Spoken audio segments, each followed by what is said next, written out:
Today I thought I'd show you how to make these double Christmas tux bows with the letter transfers on. I actually brought mine from Lovely Crafts Limited, which is one of the suppliers recommended in my description box, but Crafty Koala also do them.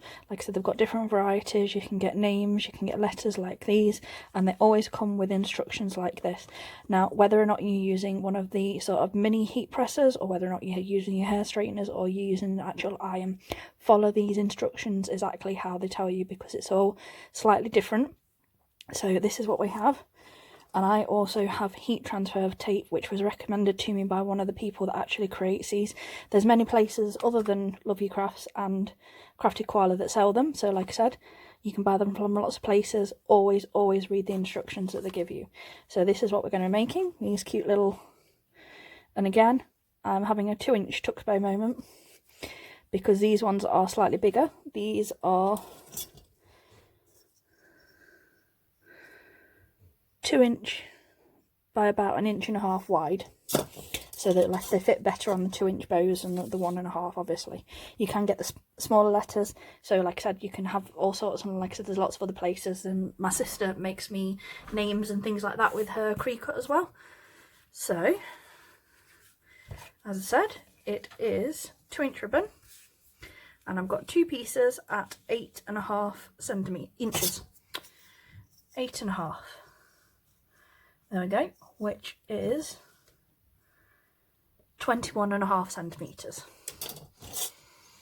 And what I like to do first thing I do is work out where my E is going to fit. So I've creased it in half already. Just turn the lighter. So I've heat creased my centre. And what I'm going to do is I'm going to bring this side in, make sure that that's only 0.5 centimetre over as normal, and then I take my letter. Now on these ones, they come on this card, so you just take them off the card, because this is to stop you getting like fibres and other little bits and pieces into your piece. Work out where you want it. Now with these, you do want the letters quite close to the edge of the tux edge, because if you put them too far in, as you can see with the L, you sort of, some of your letter gets squished into your sort of dip. So like I said, try and keep it quite close to the edge, but not too close. You want it about 0.5 centimetre away. So you want it about there. Now, hold that against there. I'm going to take our transfer tape, and I'm going to put mine on with hair straighteners. And I don't put mine up to my highest temperature because it melts the plastic. So I have like up to a setting 5 on mine. I'm just going to take this.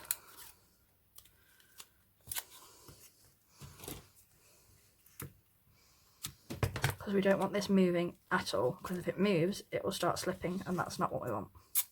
So use transfer tape to keep it firmly in place exactly where you want it.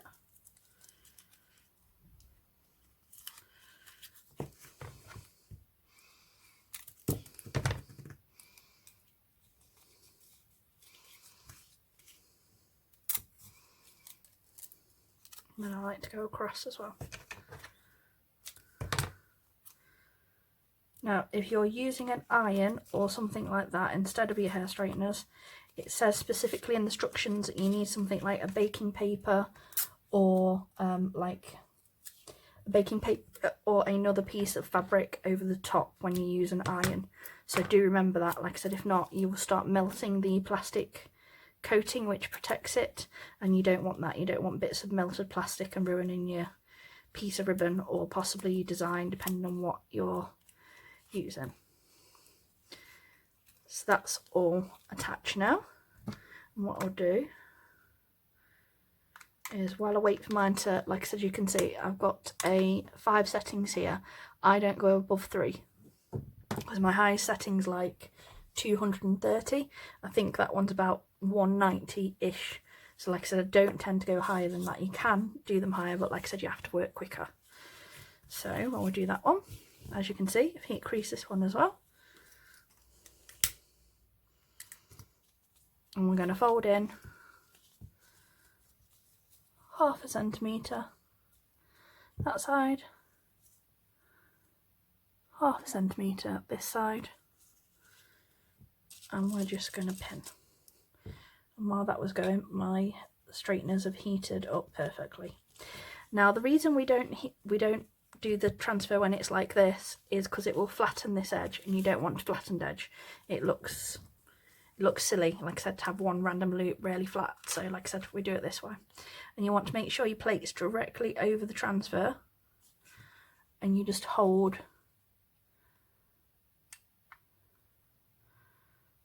for about 10 seconds. And if your design's big, do the same on the other side, just there. And then I'll just give it a quick run over. There we go. See, not very quick at all, very long at all.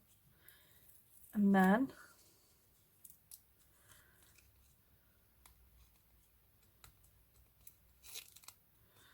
if you transfer tape up from one side first, and what you can do is you can make sure it's lifting. If it's lifting, it's fine. If it's not, give it another 5 seconds on your, make sure all of it's coming off the plastic, like so.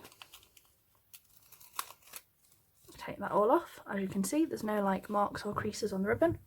And the last thing you do is you just go over it again with your straighteners, just to make sure it's nice and sealed.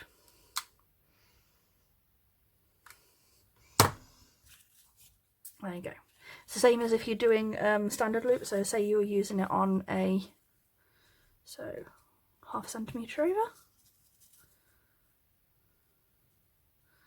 1/2 centimetre over.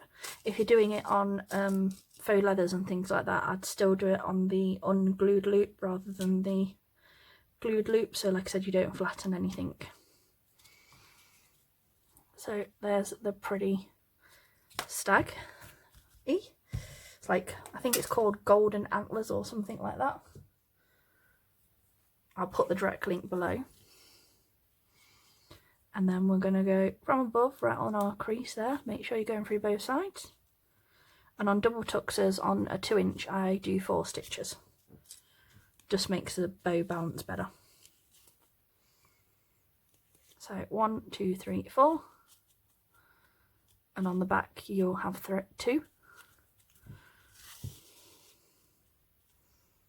Oh, hold on. Ignore me, I did it the wrong way around. I want my E at the bottom, not at the top.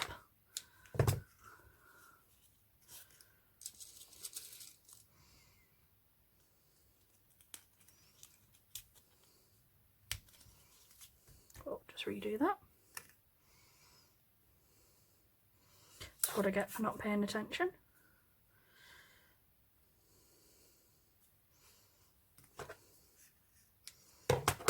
Yeah, so I want the E in this right corner. And these are for my nieces. And the 2 E's are for Ella and Elizabeth, Ella and Evie.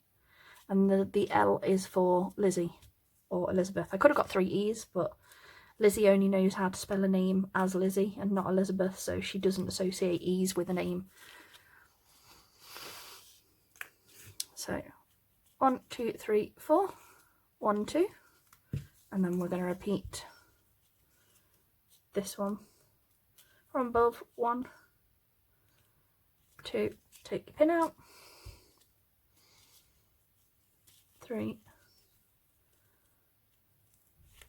4, turn that round. So as you can see, 4 on the back, 1, 2, across, 1, out. So 1, 2, 3, 4, 1, 2, 3, 4. And then cinch, and you should get 1 dip and 2 creases on each bow, and then wrap your thread round. Don't worry about it being a bit messy at the moment, it's fine, we'll adjust it once we've wrapped it round.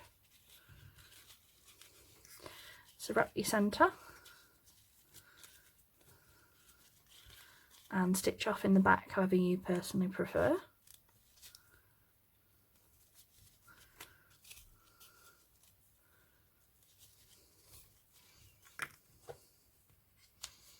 You can do the no glue method on the tuck bows as well, whichever you personally prefer.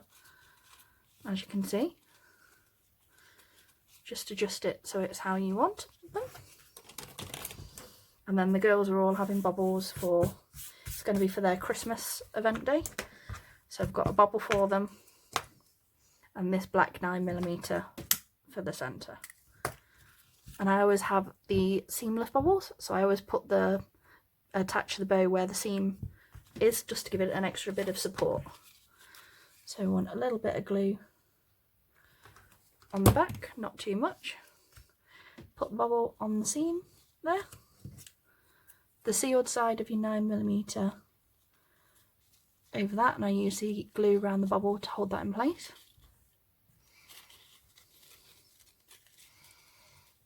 Round once, make sure it's directly over the original ribbon.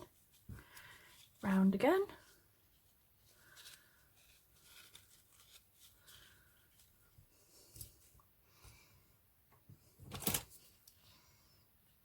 Cut that extra off.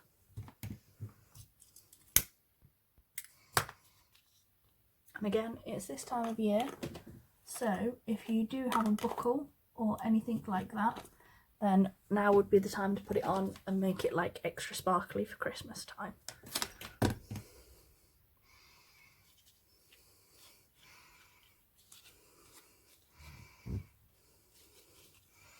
So there you go, a nice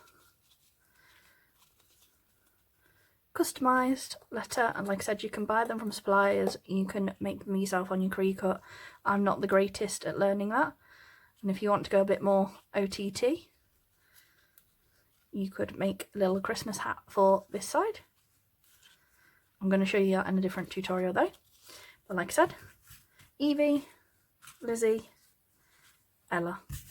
Thanks for watching, and I'll speak to you all soon. I'll put all the sizes for the different ribbon widths as well in the description box for you. Bye!